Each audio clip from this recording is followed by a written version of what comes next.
gummy bear.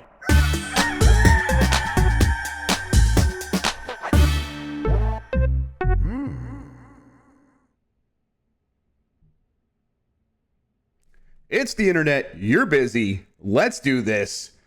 We are going to get into some game news. I hope you have about an hour of your life to share with us. We are going to get a little bit messy. Today, I've got news for you about the Final Fantasy event. That's happening later this evening, and Sony is reportedly prepping a new piece of hardware. But first, please join me in welcoming my first co-host for Game Mess Mornings. It's Jan Ochoa, everybody. Woo! What's good, Grubb? I'm ready to get messy. Yeah, I'm ready. And let's get messy. Let's just say it. Let's just make that what we say whenever we do this thing. Jen, how are you doing? That's what I want to know. I'm great. I didn't have to move my car for street cleaning today. Oh, I just watched as the neighbors fought with each other today. I chose to abstain from this and let them do it. But I am worried that my nice neighbor next door forgot to move his car. Oh, no. So it gets towed, and it's like what, like $300? $300, and then the tow places only take cash. Yep. They're a racket. Then yeah. I got one neighbor that lives at the bottom or at the end of the cul-de-sac, and he just rides his moped up and down like 5 minutes before street cleaning comes and just like honks a horn. His moped doesn't have a horn. He just honks a horn. I don't know what he's honking. Wait, is he holding a tiny little like toy clown horn in one hand and mopeding with the other hand? I know he's mopeding, but I feel like he's not even turning it on. He's just kind of pushing himself along, and he's like an old Japanese man. Like I have an overextended sense of justice, so whenever I would have my car towed from the street, I would get very mad at the tow place. And this was on Ohio State campus, so they would come. It takes them like a minute if you park anywhere you're not supposed to be. So they would just like sharks. And I've yelled at many tow people. I guess they were just doing their job, I suppose. I still don't. You know what? I still don't like them. I'm sorry. I said it. I also yell at feet people all the time. You know, perverts. Oh, right. Feet. Yes. Yeah. Right. They're doing right. That's the thing where it's like, okay, I get it. You couldn't help become a foot person, but still, there's a line where it's like you got to just keep some stuff inside, right? Like, yeah, there's just a line. All right. Well, I want to thank everybody for getting into this mess with us. Each weekday, I, Jeff Grubb, will help you piece together your gaming life. That includes breaking news, the catch-up, where we're going to discuss the biggest topics of the day, and maybe even throw in some original reporting whenever we have some. I'm going to bring on people from Giant Bomb. I'm going to bring on people from GameSpot. I'm going to bring on people from the video game world worldwide. We'll get him in here, help me out. But today, of course, Jan Ochoa. I'm very excited about that. We're going to get into all these topics here real soon. You know what? Why wait? Let's do it right now. Let's get started with the morning mess. Let's do it. All right. So we're starting here right from the top with headline from this morning. Nintendo Switch has sold 25 million units in Japan. That is according to Famitsu and via Nabel on Twitter. Thank you, Nabel. This is a pretty big number when you look at the fact that this means the system has outsold almost everything except for the Game Boy and the DS. In fact, ShugeX on Twitter followed this up by saying, for reference, the Switch surpassed the 3DS in Japan last month and is now the third best-selling console in Japan ever. It's on track to reach the highs of the Game Boy and DS, which are at 32.4 million and 32.9 million, respectively. Jan, the rundown here says the top-selling games, but like if you had to go with your gut, if you haven't looked at that yet or whatever, what would you say would be the best-selling game in Japan for the Nintendo Switch? In Japan, I'd probably I don't even know. Smash is a big thing in Japan. I think the safe answer is probably Mario Kart, maybe Odyssey. But Mario Kart is probably like the safe bet. It's actually even safer than that. Animal Crossing New Horizons is number one at 7.26 million. That game that took over the world. Of course it did. So, yeah. Super Smash Bros. Ultimate, you were right there with number two. Oh, okay. 4.89 million. Mario Kart 8 Deluxe, 4.66 million. Pokemon Sword and Shield is 4.34 million. And of course, here's the new kid on the street for Nintendo. Splatoon 2, a massive hit in Japan. 4.08 million, more than Super Mario Odyssey, more than Zelda. They love their Splatoon in Japan. That's just the truth. I had no idea that Splatoon 2 was such a big thing. It has taken over. It's like a massive like cultural institution already in Japan. The Squid Kids are super popular. Like that's why Nintendo like started considering doing a Splatoon esports, because it was popular in Japan and they thought they could like do some events there and stuff like that. But yeah, then one of the reasons they're kind of keeping up with it and doing a Splatoon 3 so fast is because it's so popular in their home territory. Wow. That number, the 25 million units for the Nintendo Switch in Japan, that's also worth pointing out. Like, this is much faster than stuff like the PlayStation 4 sold, which was a very successful console worldwide. But the Switch is in a situation where it's like it is fitting in with how the Japanese like to play games on the go. And they seem well suited for the future. So my question to you would be, when they follow up the Switch, do you think there's a chance that they try something different, or because this works so well, do you believe that it's pretty much just going to be a switch to another hybrid home/handheld console? I get the feeling that we might see something similar to like the Steam Deck, where it may be more open, a little bit more powerful. I feel like Nintendo might see what's going on over there and seeing how much traction the Steam Deck is going. They're like, oh, people just want to play more games, but maybe we could throw our own stuff onto it. So maybe something like that. We've had a bunch of emails over the past couple of months asking, would you add like a SIM card to a Switch? Do you think they would ever go that route?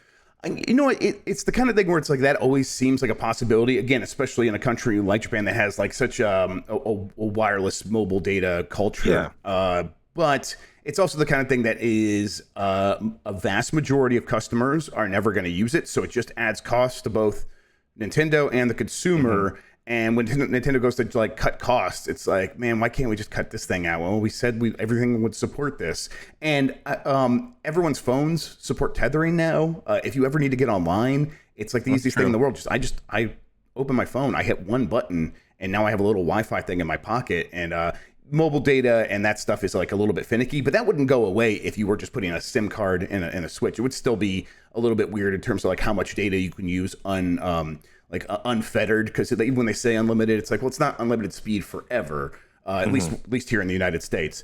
And then also that would make it difficult to sell that thing worldwide, because in very few countries are people going to put their SIM card in something that's not a cell phone. So sure. Maybe if they were ever to do like a Switch Pro, which of course those fabled words, maybe that's the kind of thing they just throw in to have a bullet point on the back of the box. But I doubt it. All right, let's get on to this next story. Story number 2. Lollipop Chainsaw is back, and this is according to its former publisher. And this story comes from Chris Scullion at VGC. The Video Game Chronicles doing a lot of good work over there. Also, I'm going to say Video Games Chronicle wrong every single time, because I can't remember which words are pluralized in Videos Games Chronicles. Lollipop Chainsaw was that. Was it the Swery? I think it's Swery's. Yes, a horror action game starring the cheerleader. And it's like a cult favorite, like a cult classic, right? A lot of people really like it. This taking on zombies and stuff, even though it had like pretty mediocre reviews at the time at best. But a lot of people have come to love it. Well, it seems like it might be back. This is, again, from VGC. Lollipop Chainsaw is back by Dragami Games. Yasuda tweeted on Tuesday, Yasuda being one of the producers of the game, please look forward to it. Now, it's not clear what Yasuda was exactly referring to in saying that the game is back. This could be referring to a remaster, a remake, or a sequel, but it does seem like the game is making some sort of return. Jan, do you have any familiarity with Lollipop Chainsaw? I want to issue a quick correction before we get too far ahead. It is Suda51. Suda51, that's right. Yes, that is the we made a collective mistake. Yes, I always conflate Suda and Swery. Thank you, Jan. Other than being morbidly curious watching it from the periphery, I've never actually taken part in licking the Lollipop Chainsaw. Yeah, so it came out in 2012 for the Xbox 360 and PS3. It's never been re-released anywhere else. It's also one game that never really got the backwards compatible support on an Xbox One and Xbox Series X and S. So it's like any sort of way to bring that game forward for its fans would probably be a boon to that audience. Let's see. Story number 3 here is Sony is planning a PS5 Pro controller with removable analog sticks. This is from Tom Henderson at Try Hard Games. Sony is working on a genuine professional controller for the PlayStation 5, and the company will reveal new hardware in the coming weeks, sources have claimed. It's believed the codename of the controller is Hunt, which will have several interesting features, including removable analog sticks, trigger stops, and rear buttons, which are like the flappy paddles on a SCUF controller or an Xbox Elite controller. Jan, do you use an Elite controller? Do you have any desire for an expensive premium controller from PlayStation? I'm just a basic little boy when it comes to controllers and everything. I've dabbled with different types of Joy-Cons and whatnot, like the Hori one that is not actually Bluetooth enabled.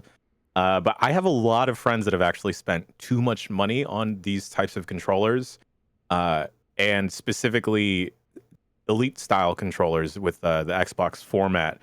And I think they would be very jazzed, actually, because PlayStation is their primary platform for stuff. Right. So I honestly did not know how big of a thing custom analog sticks were. So that's cool if Sony's planning to do this themselves. I feel like they've been missing from this market for a while. Yeah, and it's the kind of thing where the MPD, which is the company that tracks sales in the United States for game software and hardware and also peripherals, they like track like how well controllers sell. And yeah, the DualSense for the PlayStation 5 is often one of the best-selling controllers, but they could really increase their profit margins by putting out like an Elite or a Pro to go alongside that. And does seem like there's a huge audience of people who would be ready to plop that money down. I have an Elite Series 2 for the Xbox, and I really, really like it. Mine has held up. I know a lot of people have had issues with the reliability of like the rubber sort of falling off on that thing.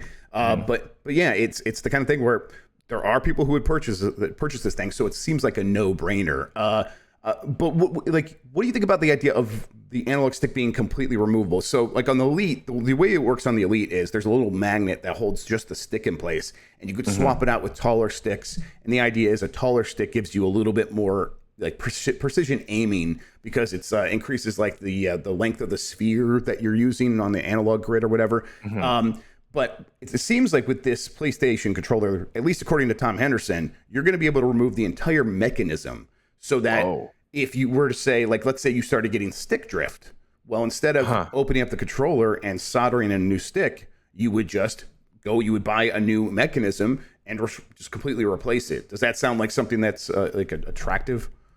Not for me personally. Like a lot of the games I'll play are a little bit slower paced, but I think what I would be interested in is actually replacing the analog sticks with like nubs. You know what I mean? Yes. Like the PSP nub style thing, because I kind of became really into those. So like the Circle Pad Pro for the 3DS, but without having to attach it to the side like the Monster, you just want like you just want to actually be able to swap it. That's actually really, I didn't think about that because the way it works on the Xbox, it kind of has to latch onto that little hook on the bottom there, so it has to be a certain style stick. And like you're like, well, if you could change the mechanism could work completely differently. That's interesting. I like that.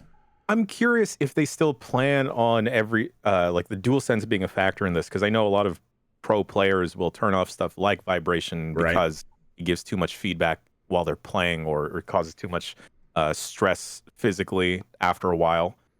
So I wonder, is this still going to support that? Is it just going to be? I mean, I know it's a thing you could just turn on off system wide. So especially with all the removable bits, I wonder how much that is going to play a factor in it. Right. You wonder, like, because to make it hot swappable, you would assume the pieces would be like slightly bigger. Like they're not gonna be able to like miniaturize it even more. They're gonna have to make it slightly bigger so things can like latch in securely. And maybe there's like a few more screws and stuff. So maybe they do have to take some stuff out to make that fit. I'll tell you what though. The one thing I immediately comes to mind for me with this is PlayStation has the symmetrical design of the analog sticks where they're both in the same place on each side of the controller, and other controllers have them in different places.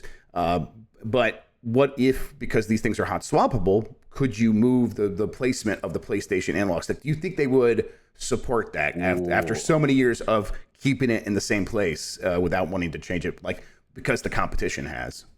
I don't think they would. I think that is the thing that Sony is still going to be very staunch about, of like, we are not going to move the placement. You can change the like levels. Maybe your right stick is a little taller than the other or whatever like that, but I don't think they would ever switch the layout of it. I'm with you on that. I think they believe that they have it in the right place, and like I think it's a matter of taste for a lot of people, and I think I do prefer the offset, but I play a lot of shooters, so it makes sense for that.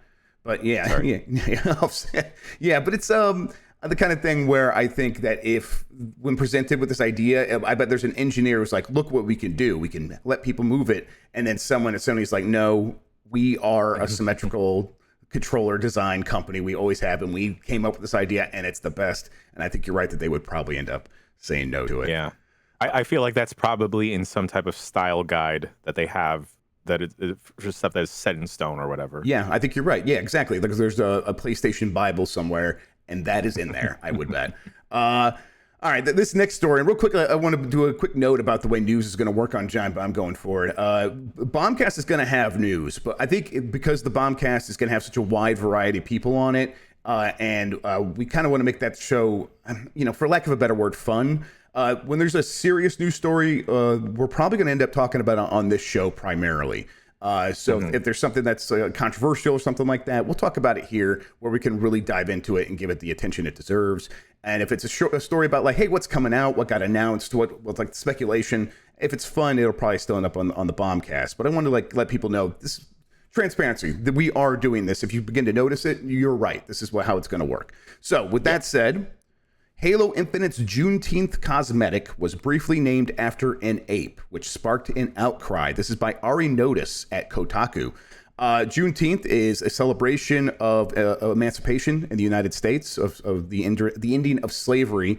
So you can imagine that having an cosmetic item named after an ape would be very, very problematic. I'm going to read through what some of the stuff Kotaku wrote here so we can just lay down the groundwork. And then, Jan, I'm going to ask what you think about this. Sure.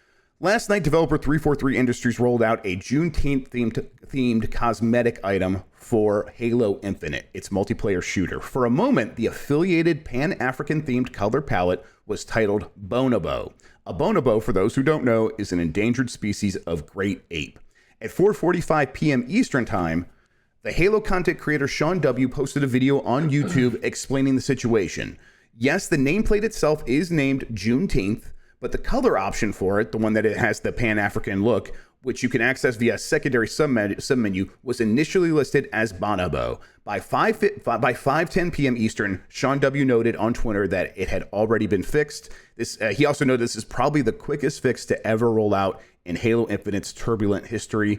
The color palette is now named Freedom. On Twitter, Halo senior community manager John Junzanek. Oh man, names. Man, saying names is going to be difficult on this show. Names is hard. Yeah, Junacek. Let's say that. Junacek I got it there in the end. He said the palette was incorrectly named and attributed the error to an internal tool set, but didn't specify any further details. The Halo content creator Mint Blitz further pointed out that a program in Bungie's development tools for earlier Halo games is named Bonobo. After 343 Industries initially assumed stewardship of the Halo franchise a decade-ish ago, the original developer Bungie passed on tools like Bonobo. I'm willing to give some benefit of the doubt that this happened on accident. And then I'm also willing to say that that's still not okay. That's still not acceptable when something, I think anything that has the potential to be sensitive, that deals with people's identity and culture, you need eyes on it of people who would immediately spot that this is a problem, right? 100%. Yeah, I'd like to give the benefit of the doubt because sometimes naming stuff, or code naming stuff or whatever can go, is innocent in its intent, but in this instance, you need several people to maybe not fact check, but name check this type of thing, especially if you are trying to be inclusive about like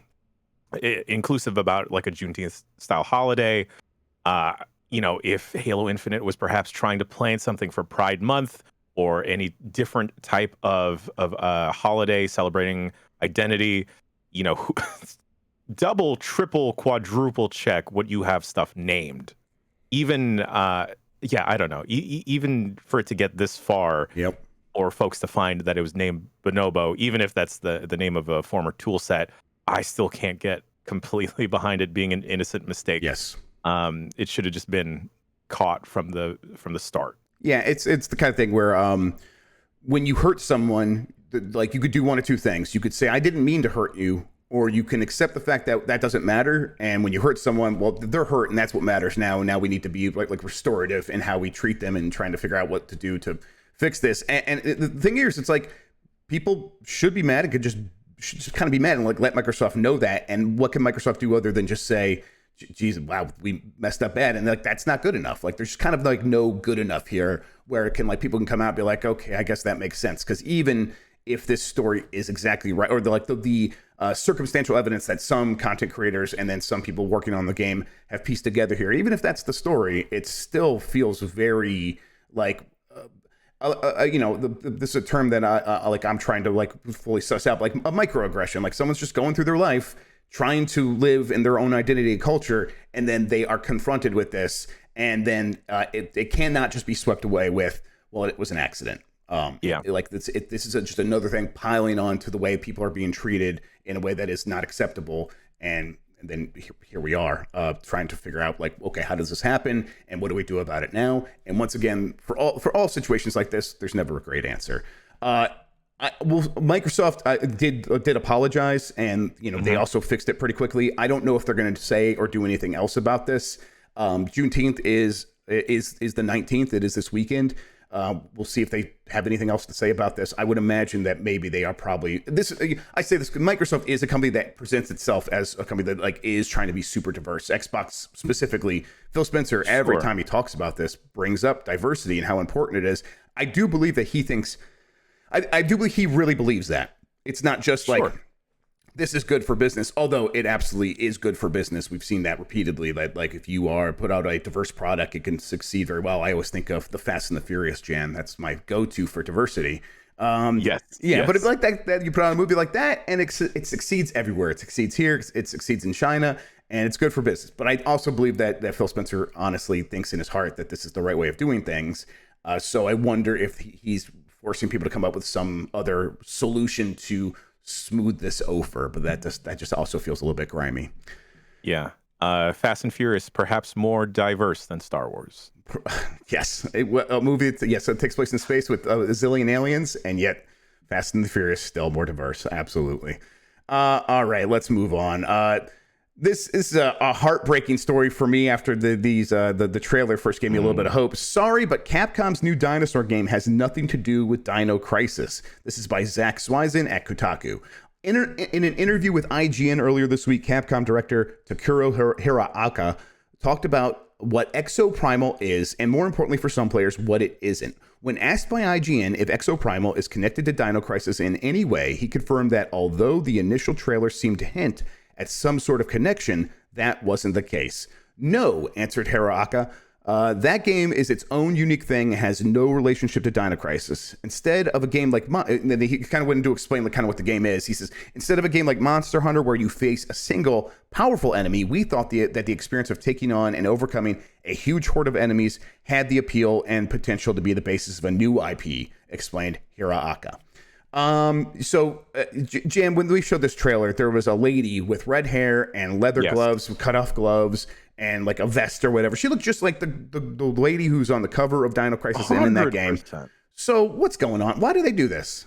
I don't know. Is it wrong to even just say the word spiritual successor? Yeah. To just pacify the Dino Crisis fandom. Just give us something. Yeah. Those folks have been chomping at the bit for a new Dino Crisis ever since like the Resident Evil remakes and remasters have done so well. They don't even need to call it Dino Crisis. I think maybe just, hey, that person, the red-haired chick, is the daughter of the former protagonist of Dino Crisis, or same name.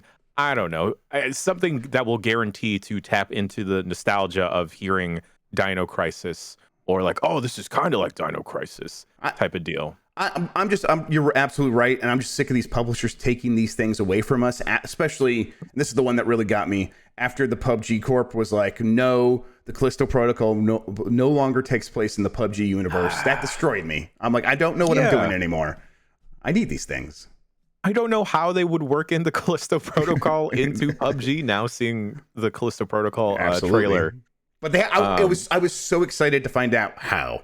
I was so excited to see like what they would have like shoehorned into there to make like, oh, and now it's like a sequel, like a distant sequel to PUBG. I was very excited to see that, and now all my hopes and dreams are dead. Okay, but Same. hopes and dreams. Oh, Jan no. Ochoa. I just looked at the next news story. Kingdom Hearts 4 might feel slightly different from earlier titles, Nomura says. This is by Cameron Coe at GameSpot.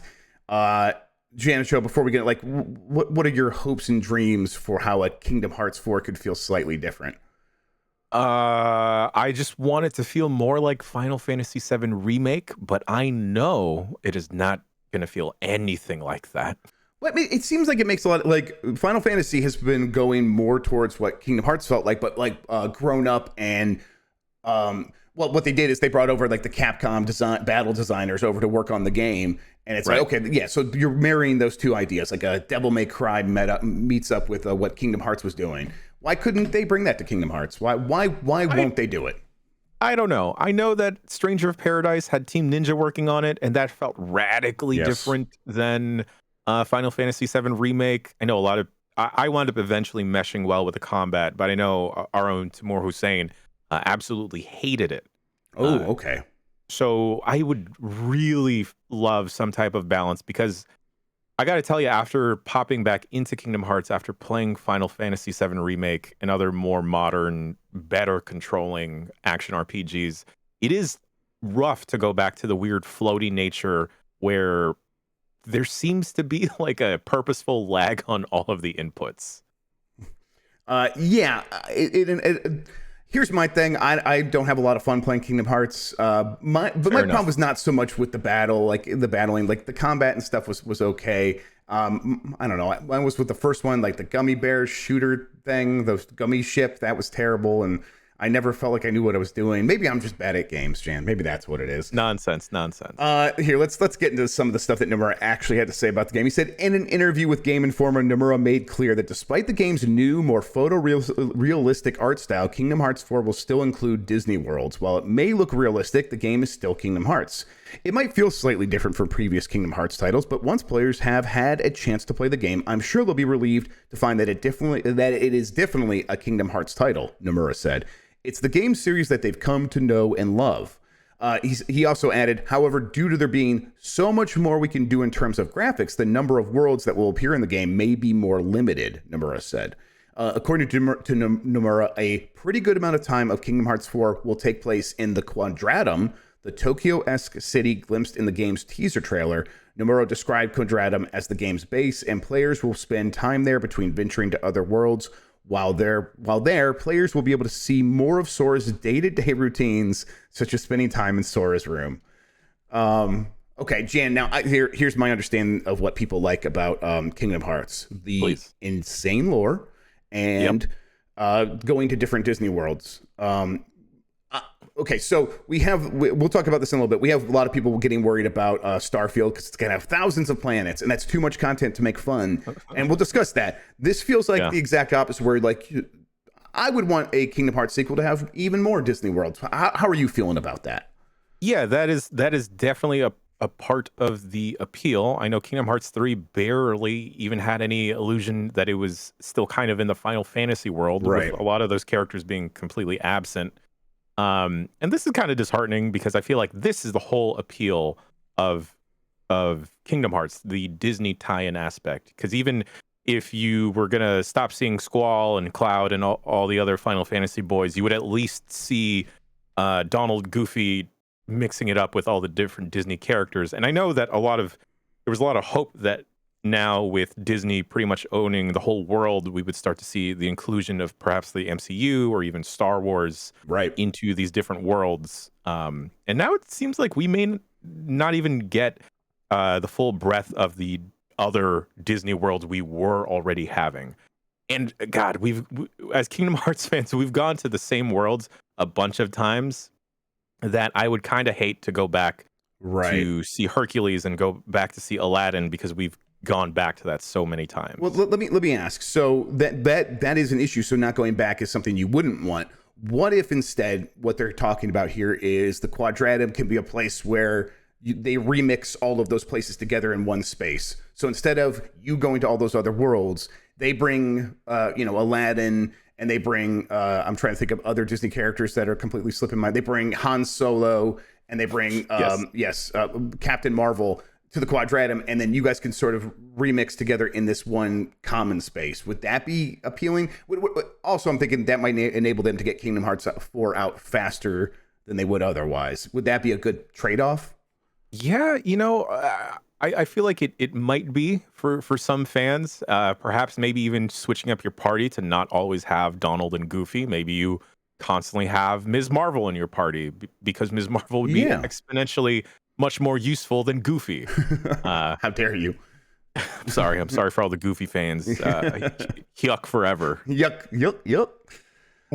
So yeah, I think we'll have to kind of like wait and see a little bit more from this game, like before we really. This is another one of those things where it's like a producer working on the game is so close, and they say something. It's very easy for fans to get anxious about that because they're so worried about their favorite game living up to their expectations. And the reality is probably going to be like, once the game is out, we will never think about these concerns ever again. But I just hope that they don't try and turn this into the Avengers game. I don't know how they would specifically, but I feel like they might accidentally do that. Well, it's like wouldn't the concern be like seeing the success of Final Fantasy 14 and then trying to like go halfway with Kingdom Hearts and be like, well, what if we turn that into more of a living online game that people can come back to forever? And that's kind of what Avengers was. It's like only went halfway of turning it into an MMO, and it didn't live up to expectations, and people stopped playing it, and there wasn't enough content. So I could see that happening. Absolutely. The last thing I'll say is the last bit here of seeing Sora's day-to-day routines, such as spending time in Sora's room. I feel like, did Nomura watch or play too much of Death Stranding and was really into Norman Reedus in his own room? Maybe that he just wants Sora to shower and poop. Yes, he's gonna make poop grenades and pee grenades. Absolutely, yes. Finally, Sora pee grenades. That's new merch on the Giant Bomb store, by the way. Yep. Put that on a bumper sticker. God damn it. Okay. A few other headlines here. Octopath Traveler: Champions of the Continent is coming to mobile in July. Pre-registration is open now. This is by Steve Watts at GameSpot. The RPG Octopath Traveler is getting a prequel on mobile this summer, Octopath Traveler: Champions of the Continent. It is coming to mobile devices on July 27th, featuring a similar HD 2D art style and a wide array of characters. There was an announcement trailer. You could go on the App Store right now. I think you can go on Google Play as well, and there's usually a pre-registration button on there. I've done this for a few things that have come to mobile. You hit that, and then once it's available, you can just download it and get going. I wasn't into Octopath Traveler. I'm not a huge RPG guy. How about you, Jan? I love RPGs. This would be up my alley, but I think I've grown quickly tired of this 2.5D. Oh, you did? Style. Okay. I think there's... Yeah. Have you seen the Live a Live trailer? Yeah. What do you think about that? Because that's like them updating an old game that never came out here, using basically that HD 2D style to make it more appealing and be able to sell it for more money today, basically. How do you feel about that? Because to me, that's working for me. I think that type of stuff where they're adapting an old game into something new, I can get behind. But I think with Octopath Traveler and then Triangle Strategy, I think I don't know what it is. I just got lost in the sauce of the like little 2D chibi sprites, people with like the HDified backgrounds. There is a lot going on, and maybe it looks better in screenshots than when I'm actually playing it. Because I think when I'm playing it, it sort of fades out for me a little bit. I think, and I kind of know what you mean, but. So I think for Live a Live, it looks like it's going to really work, and I'm ready to like try that game out. Even not being a huge RPG fan, something about it, like there's like a wrestling quest inside of it. I'm like, okay, I want to check that out. I will say it does. Ahead, please. Sorry to cut you off. No, please. I gotta get set up for the next story anyhow. So please tell me. Fantastic. I will say when Octopath or Triangle Strategy, when they use their big game-ending spells and summons, it does look awesome juxtaposed to like the little chibiness of everyone else. Yeah, there's a good clash of like style that it's like hot sauce and sour cream together. I know exactly what you mean. It's a good game mess. Yeah, it's a good game mess. Finally, someone said it. All right, let's get this next story. This one's a horny alert. The people are really feeling the summer alt skin for Dimitri and Fire Emblem Heroes. I believe this one's from Kotaku as well. I meant to write that down. Let's let's transition over here. This is the new summer outfits for Fire Emblem Heroes. So you can see that they, what they do this, most mobile games do this, especially gacha games, where they introduce summer alts. Well, yeah, they all got their swimsuits on and they're out to hang out. But this is the Fire Emblem Three Houses characters. So there's Dimitri just with his abs ready to go, and he looks like he's gonna go be in a Top Gun volleyball scene. Is what he's actually gonna do. He needs the underwear that's peeking above. He needs the underwear. You're right, Dimitri. Incredible. So yeah, this is happening now. Jan, you got any like fun summer plans? You gonna go to the beach or anything like that? I'm like, it's getting really hot here, and there's like Lake Erie. I'm afraid to go swimming in it, but I'm like, I'll mutate. I don't care. I'll do it. I'm all prepped to go to Vegas for a couple of days and then go into the desert and just sun my bum, if you know what I mean. I know what you mean. Yeah, sun the perineum, whatever it's called. You're just going to expose the taint to the sky. I get it. I know what you're going to do. Jan, be careful in Vegas, man. Will do. Yes, I'm going to get another booster before I go. Yeah. Well, I meant with gambling. Oh, okay. Yes.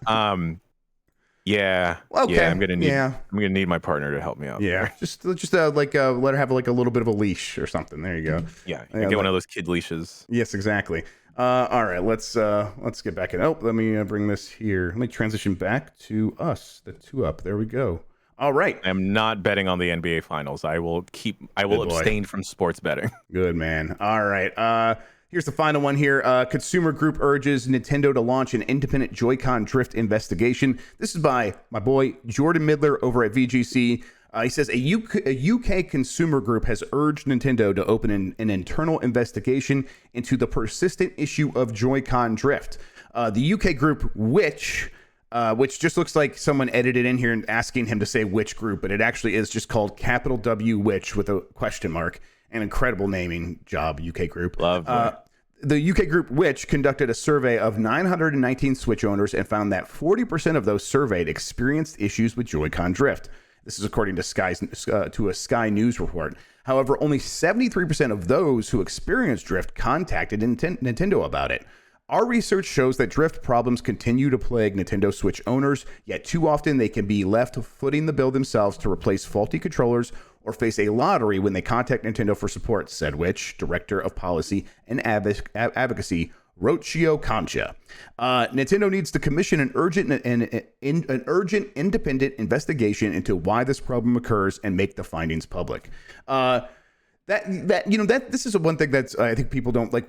Nintendo's like, okay, it only affects a certain number of users, but those are the number of users that are reaching out to Nintendo, and there is always a group of people. This happened when the Red Ring of Death would happen. I would talk to so many people like, I bought my third Xbox. I'm like, dude, they said they will just replace it. Their warranty is extended indefinitely. Just call them and they'll send it to you. And people are like, well, I don't want to wait, or they just didn't know about that. And so there's a certain number of people that are just never trading those in and kind of getting taking advantage of the warranty, like Nintendo might let you do.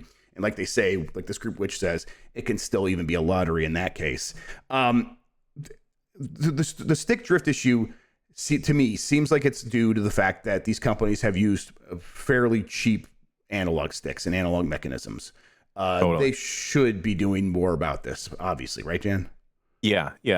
Going back to the part where people are not reporting and contacting Nintendo, I'm definitely one of those people where I've just set out to try and solve the issue on my own by opening up my own Joy-Con. Of course.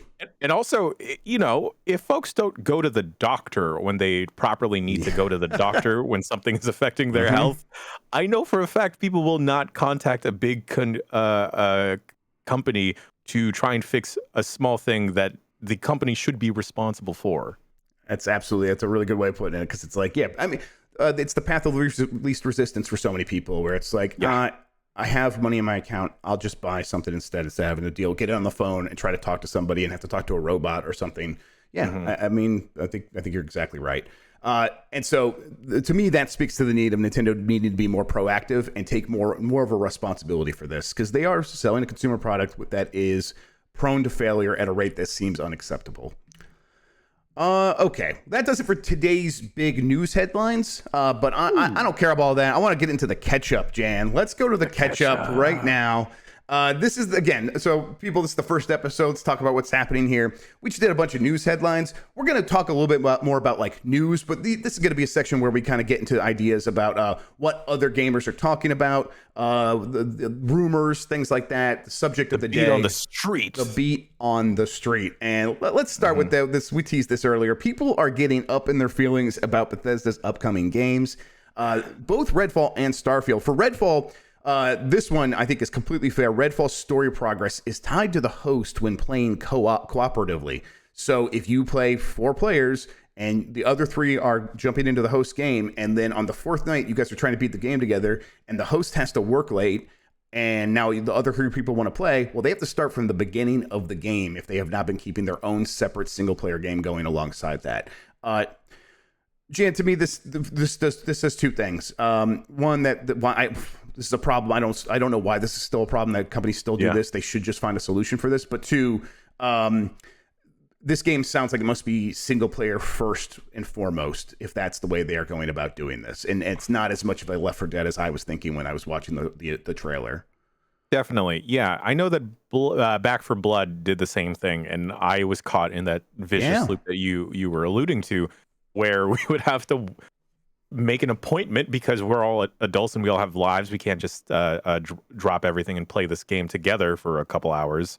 So we'd wind up having to make appointments with each other, and this is my own friend group here, to play this game. And so this is a little bit of a bummer. I don't know if this is an easy fix, honestly. Yeah, I wonder, like, I'm not a game developer. I don't know. It's the kind of thing where you hear stories about, like, Steve Jobs or whatever being like, I don't care what it takes, just fix it. And he goes there and yells at people. And I don't necessarily want to be like that, but it's the kind of thing where when I sit down to play a game, this is a problem I'm confronted with, and I don't know what it takes to fix it, but I would imagine there is a solution, and maybe it's not as easy as we're all thinking, but I still think that they should try to find some way of eliminating this issue. Sure. The other things that people are getting up in their feelings about when it comes to Bethesda is Starfield using a similar procedural generation tactic to what it's done with previous Bethesda games, but now applying that to create thousands of planets in Starfield. And many people are like, well, that sounds overwhelming, or it sounds like they are going to have a ton of planets that are completely lifeless and not worth exploring, and therefore the game is going to be bad.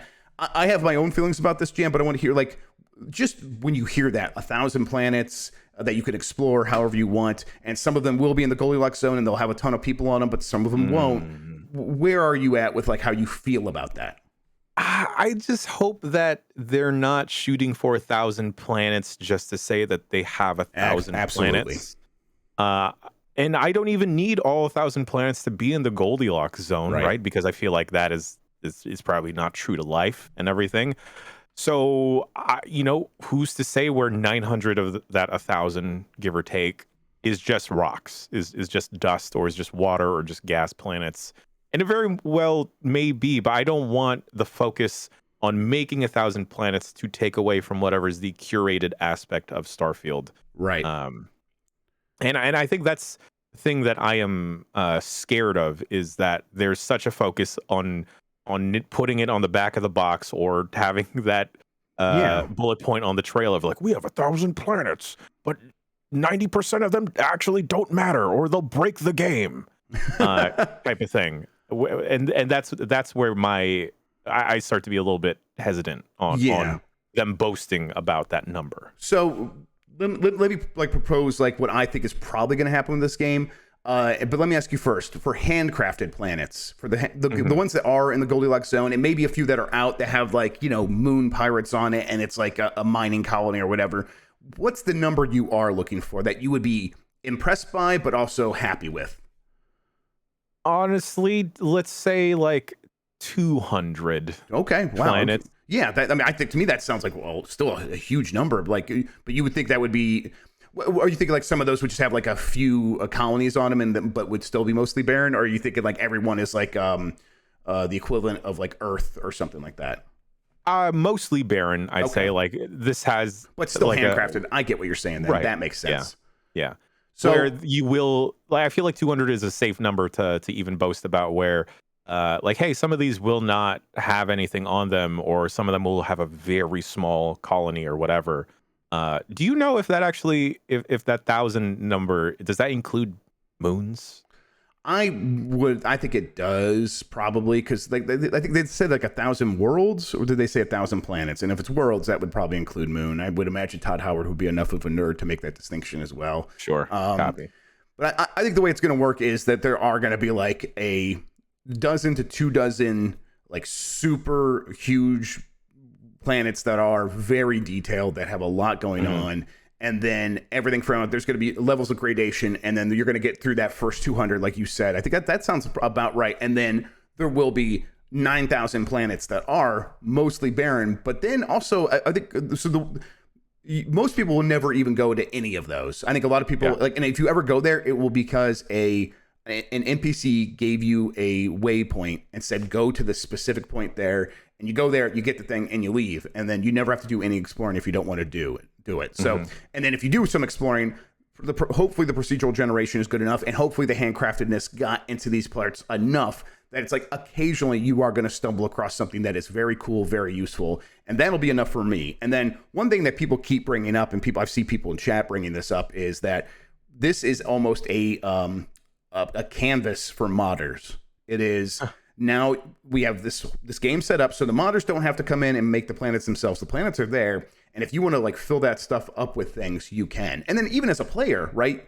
If you want to make your home base on one of these barren moons or something like that, well, you could have like several. Like, okay, I bring all of my stolen space yachts to this one moon, and I'm just filling it up with space yachts. Like, it does create this playground for emergent storytelling that I think still really works for me. But I think, Jan, you nailed it right out of the gate. If this is just about that marketing bullet point, that is the wrong way of thinking about like talking about this. And I think that's actually a real concern. I think you're right on with that.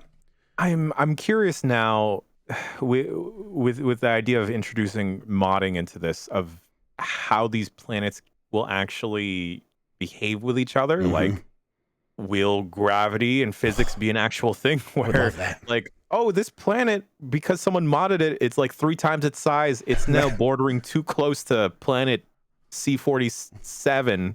And now if they mod gravity in it, I would try to crash a moon into another planet. That's the first thing I would do in that game. I would do everything it would take to make that happen. I would imagine they're probably not going to put in a full gravity system, a gravity physics system. But if they do, I'm going to do some weird shit, Jan. Right. Yeah. And like, who we saw a drill or like a mining laser in the trailer. Can I drill directly to the core of a planet? I hope so. Now, you keep saying all these things I didn't even think about, and now I'm like even more excited. We'll have a question we did ask a question in Discord already, and we'll get to that in a little bit because we talked about this topic. We'll get to that in a moment. But some other things I want to talk about, some other things in the catch-up. Fire Emblem sequel is basically finished, and Nintendo could release it at any time. Now, earlier this year, I was hearing that there was a Fire Emblem game that's basically done, ready to go, and it's not a remake of an old Fire Emblem game. And then they announced that Fire Emblem 3 Hopes, the Musou game, the Warriors game, and I'm like, oh, this is not what I was hearing about, but is this maybe things got mixed up? And I kind of put it on the back burner. And then just in the past week, Emily Rogers, who's a known Nintendo insider, and a few other people have been mentioning this game. I'm like, oh, it's back. Okay, so that sounds exactly what I was hearing before. This is a full Fire Emblem sequel, a new game, and it's beginning to actually. It seems like there's some leaked images coming out. Let's go ahead and check out news assets. If I hit my transition button here. So this is from Reddit, and actually someone put a little bit of translation on top here. You can see. So this is actually it might look like Japanese. This is actually Chinese. So some people are speculating that maybe they were using a support studio in China, and some of this stuff leaked out of there. But yes, this is one of the images. Let's see if I can go to my news assets here and break this out and transition. There we go. I mean, this looks like a Fire Emblem game, right? There's characters, and there's characters named like Vandre or Vandale and stuff like that, and they have relationships. That's the screen we're looking at right now, where these characters have a relationship of like B, so they must be pretty good friends, and because they're playing together, they're fighting together on the battlefield. Very similar to other recent Fire Emblem games. What's your history with Fire Emblem, Jan? Can I ask you a quick question first? Please. Do you think someone in this Fire Emblem studio, whether or not it's a B team, do you think they're a big fan of Seinfeld because of that character named Vandelay? I hope so. That would be very incredible. I hope so. I hope there's another character named Art, and you could put them together and they get married. Like that would be perfect. Art Vandelay finally together. I think so, Jan. That's the only reasonable explanation for what you've just discovered here. 100%.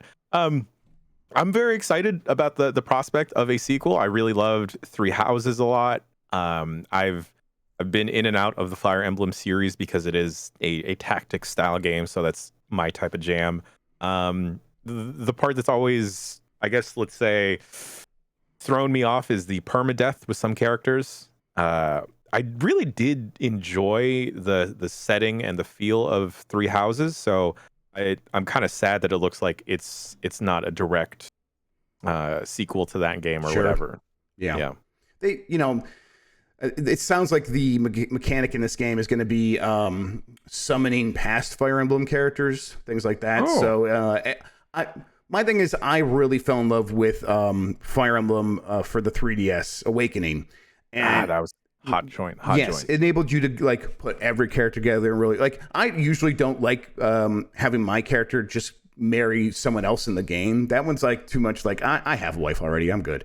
But when it's like, oh, I can pair up, I can like make best friends, and I can pair up people to like actually get together. I'm playing matchmaker for other characters. I actually really like that. And Awakening had that, and the ones since then have mostly just had like, oh, they will become. They'll become buddies, but like the only person who's going to get married and have offspring and stuff is your character. And so I'm like, if they could do both, like I'll summon older characters and yet still be able to like pair up everybody, I'll be really happy. But if the summoning older characters is a replacement for that, I'm gonna be like, okay, that's fine. I still really like Fire Emblem, but I kind of am gonna still be pining for Awakening. That's where I'm at with this. You love love. What can you say? I love love. Jane, I've always said this to you, and I'm glad you're finally letting other people know. Yeah.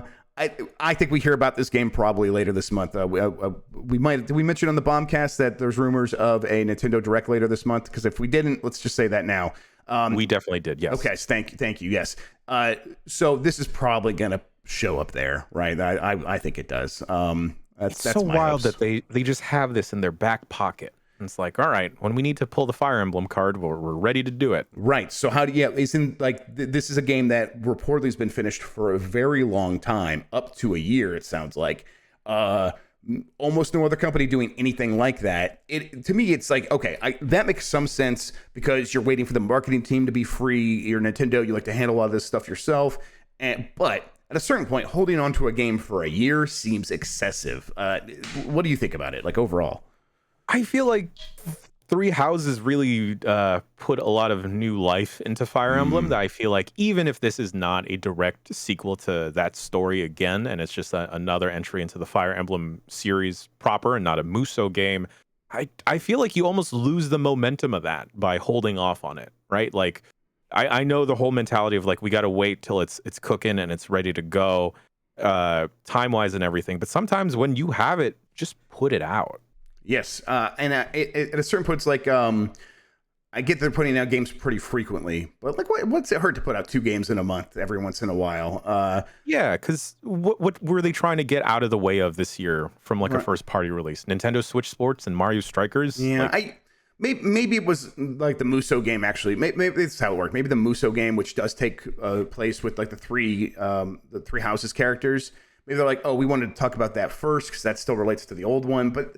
Like, that was no issue. I think the last Fire Emblem Musou game was coming out around the same time as Three Houses. I'm forgetting the timeline, but I think you could have put out a Three Houses related Warriors game and then had a real Fire Emblem sequel that had nothing to do with those characters in between that, and fans would have just been like, ooh, great, more of everything. No one would have been. So I would love to understand how Nintendo actually makes these decisions. Like, I know some of it is just mechanical. Some of it is just who is available to do what right now. And I think some of it is strategic where, hey, we want to hold on to some games because we can line up the marketing for Metroid Prime Remaster in November when it's 20th anniversary. And so let's hold on to it to then, even if we finish it or whatever. But I think there's some parts of the decision making I think you could only glimpse if you are in that Nintendo executive C-suite, and otherwise we are all just kind of looking from the outside trying to figure out this black box, and it's completely indiscernible. Some updates about events later today. Dragon's Dogma, the 10th anniversary, is today at 6 p.m. Eastern and 3 p.m. Pacific. Real quick, before I was going to ask you what you expect to see there, Jan, but also I just want to say there's another event happening today, and it's Final Fantasy VII event, and that's happening at 6 p.m. Eastern, 3 p.m. Pacific, and apparently both of these things are 10 minutes long. So, welcome to the game mess. It never ends here. It's always ongoing. Okay, so for the Dragon's Dogma thing, do you think we get Dragon's Dogma 2 announced? No, I think it's going to be maybe like a remaster. Yeah. Of like, now it's kind of HD, but still muddy. Yeah, well, they've done, what is it called? Dragon's Dogma Dark Arisen or something like that? Like, I feel like they've remastered it before, but like, I'm not a huge Dragon's Dogma guy, so maybe Chad can help us out there. But yeah, I still think, like, I'm kind of half with you. I know they're working on Dragon's Dogma 2, but I feel like if they were going to announce it, there was like several opportunities to do so. And it seems like the kind of game that like Microsoft would have like been, hey, you should be in the Xbox event. What is it going to take to put in the Xbox event? And they didn't get it there. But so maybe I'm just like trying not to get people's hopes up. I mean, speaking of that, though, the Final Fantasy VII event, do you think Final Fantasy VII Remastered goes to Xbox, Switch, PC? It's like Switch Cloud version. Oh, gosh, I didn't even think about a Switch Cloud version. Definitely. Well, this feels like another thing that it should have made it into the Xbox showcase. Say like, no, this is on Game Pass. But if they wanted to time this out with the anniversary of Final Fantasy VII, I could see them holding off on that as well. I love your third little bullet point here, but I won't spoil that for the folks at home. So this is due to the Snitch, someone who has become really prominent in and leaking stuff online, and they follow like 6 people, and I'm one of them. I'm not gonna be too shy about saying that. Final Fantasy VII Crisis Core seems to be what they are suggesting. This is a game that was stuck on the PSP, stuck on the PCP as well, stuck on the PSP for many years, never was like extracted from that. And it seems like that remaster is about to happen, and we're going to get a chance to play Final Fantasy VII Crisis Core on other devices. What do you think, Jan? I would love to see Crisis Core. You know, I've had a crisis of character constantly just thinking about it. Now I just need everyone else to re-experience it. Because that's another joint that was pretty good. Yeah. That I don't think a lot of people played because it was on the PSP. Yeah, it's the kind of thing where it's like, oh man, a Final Fantasy VII game was coming on the PSP at the time. I remember fans getting really excited about that. But then it's one of those ones that, like, because it was always stuck on the PSP, it never got those later resurgences that a lot of other games got through other re-releases or just backward compatibility. It just got mostly left behind, even though it's a game that still people bring up fondly all the time. This is going to give it a chance to have like the spotlight again. So I think this could happen today. This seems very, very likely. Plausible.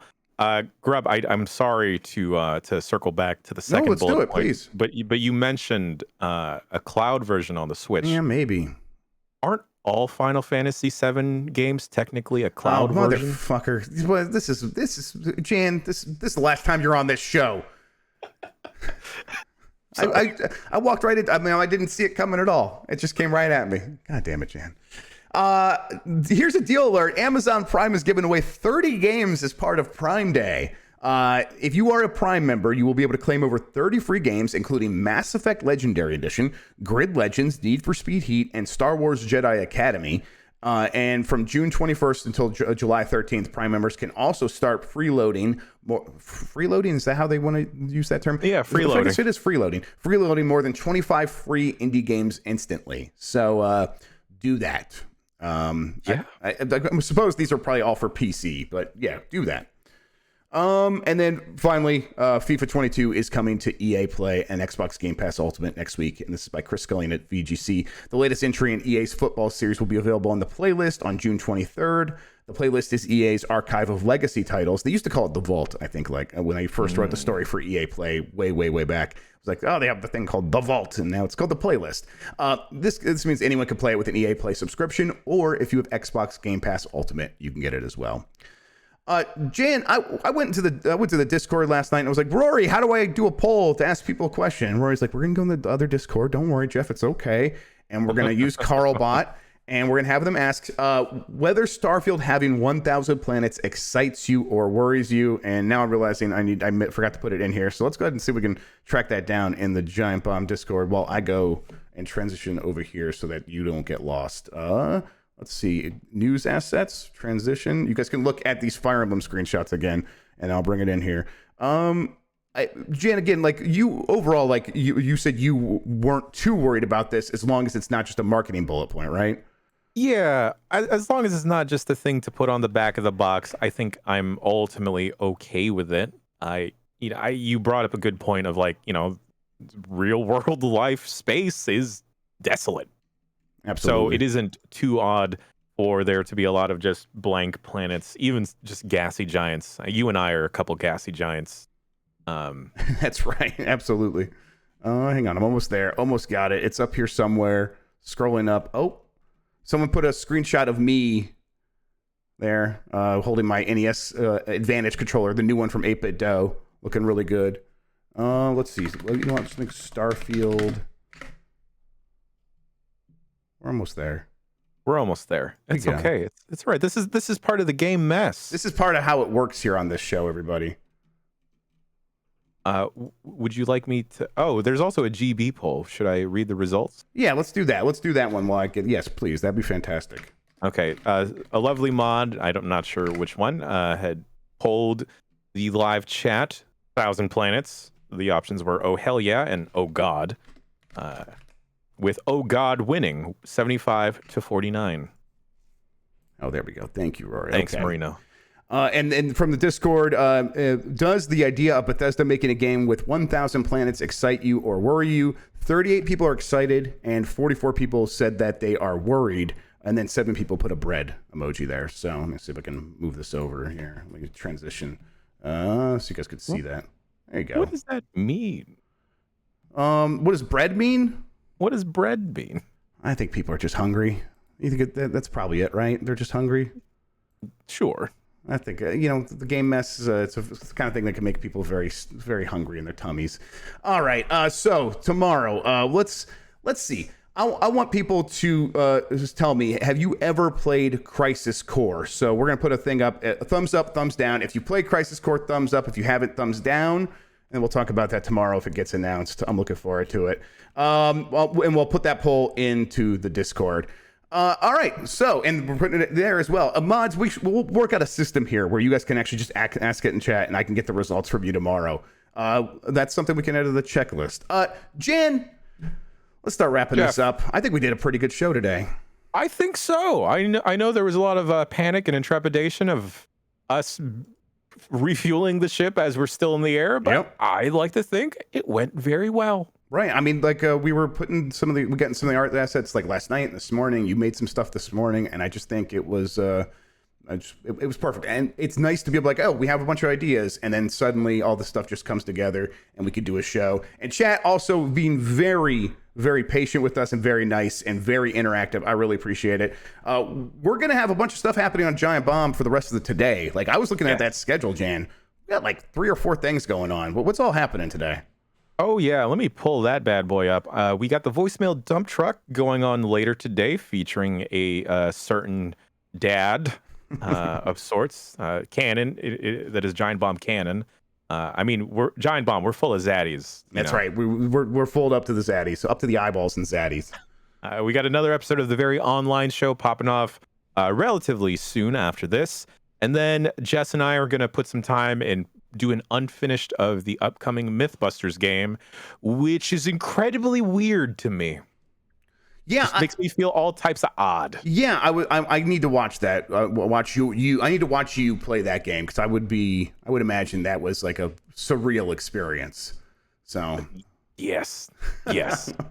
All right, everybody. Thank you so much for tuning in. We're going to be back with another one of these shows tomorrow. We're going to do it every weekday, except for Tuesdays when we do the Bombcast. But then you just tune in for the Bombcast like normal and we'll all be good. But thank you so much for tuning in. I really appreciate it. For Jan Ochoa and myself and everyone at Giant Bomb, thank you for watching. We'll catch you next time. Until then, have a good one. Take care of yourself and goodbye.